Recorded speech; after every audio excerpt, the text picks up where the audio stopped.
Zombies may still be a thing of fiction, but in the natural world, some organisms more or less turn their victims into the walking dead, hacking their nervous system, manipulating their hosts from within, causing them to act in self-destructive ways and change their behaviors to effectively infect others. Please stay tuned as we list the top 10 creepiest ways that nature turned other species into a zombie-like state. 10. Glyptopantels or the zombie caterpillar creating wasps. First on our list is the glyptopantels or the zombie caterpillar creating wasps. The female wasp injects their eggs into a living caterpillars. Once inside, the larvae mature, feeding on the caterpillar's body fluids before gnawing through its skin. As the caterpillar survive, the larvae proceed to mind control it, turning their host into a bodyguard that protects them as they spin their cocoons and finish maturing. After the tiny wasps has emerged from their cocoons and fly away, the caterpillar is left to starve and dies. Number 9. Toxoplasma gondii.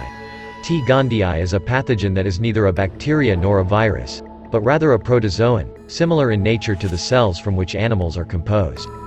While T. gondii is capable of infecting virtually all warm-blooded animals, including humans, it can only reproduce sexually when it infects felines. What makes this parasite remarkable, however, is its apparent ability to alter the behavior of infected rodents. It changes their brains so they lose their innate fear of the smell of cat urine. In fact, it precisely alters their fear reaction so that they love the smell of cat pee.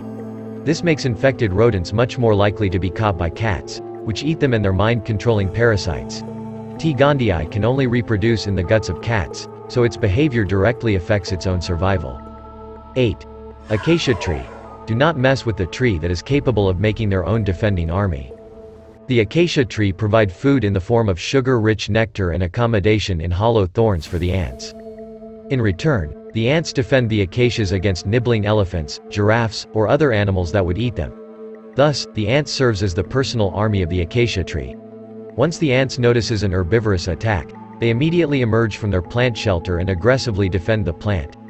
Also, the acacias send out chemical signals when an herbivore feeds on them. This signal tells other plants in the vicinity to produce a chemical that makes them unpalatable. 7th on our list, the Berry-Imitating-Zombie-Ant-Creating roundworms. This parasitic nematode appears to induce fruit mimicry in the tropical ant. Its life cycle begins when a bird eats the infected ant. Upon passing through the bird's digestive system, the eggs are defecated out. The eggs are then picked up by the ants and fed to their larvae. Once inside the immature ant gut, the eggs migrate to the gaster where they will fully mature. The longer the ant is parasitized, the redder the gaster becomes. The infected ant then travels outside, now mimicking small red berries, which are a favorite food of birds.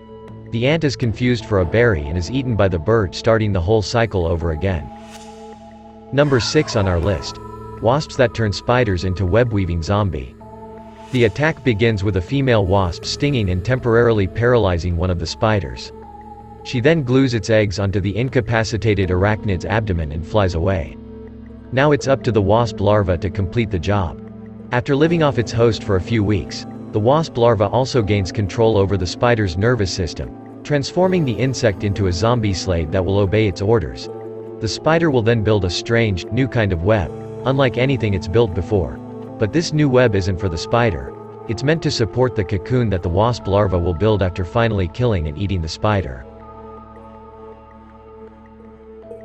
5th on our list, ant-decapitating flies. The ant-decapitating flies, they were known for it due to their parasitic larval stage.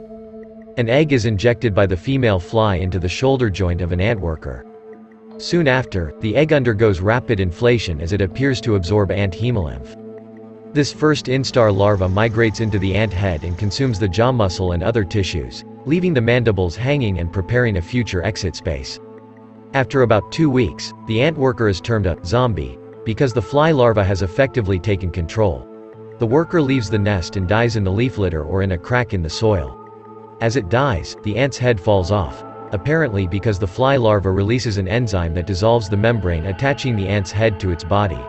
The fly pupates in the detached head capsule, requiring a further 2 weeks before emerging through the ant's mouth. 4. Parasitoid wasp that uses ladybug as zombie bodyguard. The cycle begins when the mature female wasp seeks out adult female ladybirds.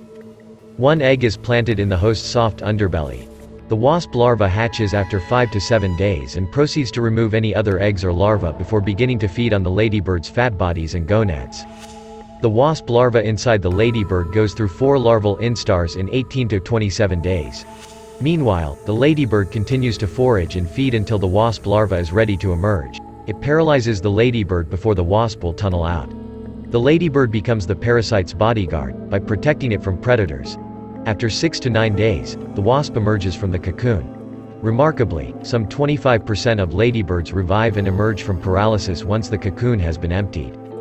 3. Slave-making ants. They are brood parasites that capture broods of other ant species to increase the worker force of their colony. After emerging in the slave-maker nest, slave workers work as if they were in their own colony, while parasite workers only concentrate on replenishing the labor force from neighboring host nests, a process called slave raiding. The parasite workers are specialized for conducting raids in a 2-step process. First, through scouting for potential host nest, and next is to recruit nest mates to initiate the raid. Most slave raiders capture only the young, and for a single season a colony may capture 14,000 pupae. The slave-making ants are specialized to parasitize a single species or a group of related species, and they are often close relatives to their hosts, which is typical for social parasites. Second on our list, sex-crazed zombie cicadas.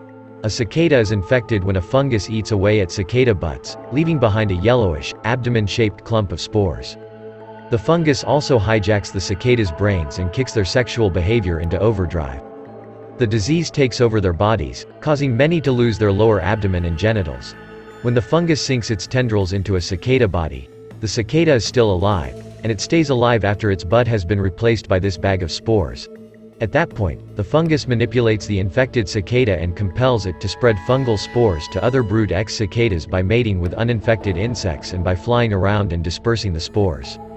Before we proceed to the creepiest that topped our list, please don't forget to subscribe to our channel, like our video and ring the notification bell to keep you updated with our spectacular top 10 list.